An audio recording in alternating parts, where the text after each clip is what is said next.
末日钟目前被设定在距离午夜仅剩精准的90秒，这是自1947年创立以来，距离全球性灾难最近的时刻。虽然我们很容易将欧洲与中东危机归咎于个别的政治领袖，但全球性战争往往是结构性失衡的产物，就像板块运动一样。当庞大帝国之间的相对力量发生转移时，从数学的角度来看，摩擦是不可避免的。哈佛大学教授格雷厄姆·艾利森分析了5个世纪以来的这类权力转移，以了解这种摩擦最终是如何解决的。这个图表描绘了过去500年来的全球权力交替。艾利森找出了16个崛起大国挑战现有霸权的案例，这种动态被称为修昔底德陷阱。在这16次中，有12次的结果演变成了全面战争。从历史上看，在这些条件下爆发全球冲突的基本几率高达 75%。全球国防预算已经突破了历史上限，飙升超过 2.4 兆美元。美国的国防预算正逼近1兆美元，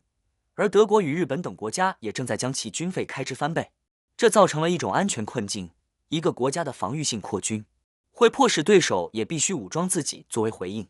进而创造出一个封闭的指数型恶性循环。伴随着 75% 的历史几率，以及以创纪录速度涌入这个体系的财政燃料，引发第一次世界大战的宏观条件目前已经具备。如果数据指向冲突，且武器也已经采购完毕，我们不禁要问，为什么各大国的首都依然屹立不摇？冷战时期相互保证毁灭的物理法则，依然是限制直接交火的硬性底线。这种教条意味着，全面使用核武将保证攻击方与防御方同归于尽。超级大国将其结构性压力向外引导，利用乌克兰或中东等地区作为热力学上的压力阀。这些代理人国家让大国能在不冒直接核战风险的情况下争夺影响力。然而，这些地区的暴力门槛正在降低，廉价、精准的人工智慧无人机群和量产型导引弹药的普及，让较小的派系也能造成过去需要大国资源才能达到的伤亡规模。当一个核武大国在这些战争中面临真正的实体崩溃时，风险就降临了。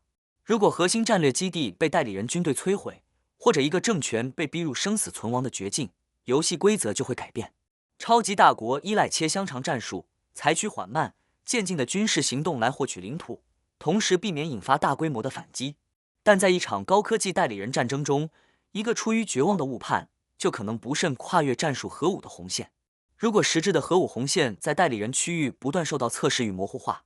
我们就必须寻找阻止世界走向毁灭的第二道安全网。联合国与国际条约缺乏实质的结构性筹码来阻止一场全副武装的超级大国冲突。现代的稳定仰赖于经济上的相互保证毁灭，这是全球工业产能高度整合的产物。彭博经济进行了一场兵棋推演，模拟台湾海来爆发冲突的后果，这里是全球半导体制造的首要咽喉点。该模拟预测，如果航运路线被切断，全球国内生产毛额将在第1年内下降 10%， 这等同于10兆美元的财富瞬间蒸发，让2008年金融海啸与新冠疫情造成的经济损失总和相形见绌。尽管政治人物公开讨论经济脱钩的想法，但敌对超级大国的重工业基础在实质上依然深深地捆绑在一起。只要这10兆美元的代价超过了军队所能赢得的领土，金融中心的账本就会成为战争机器的实体刹车。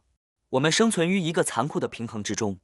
我们之所以免于全球核子毁灭，是因为被一场价值10兆美元经济人质危机的冰冷沉重锁链所牵制。这也让我们困在一个充满无休止、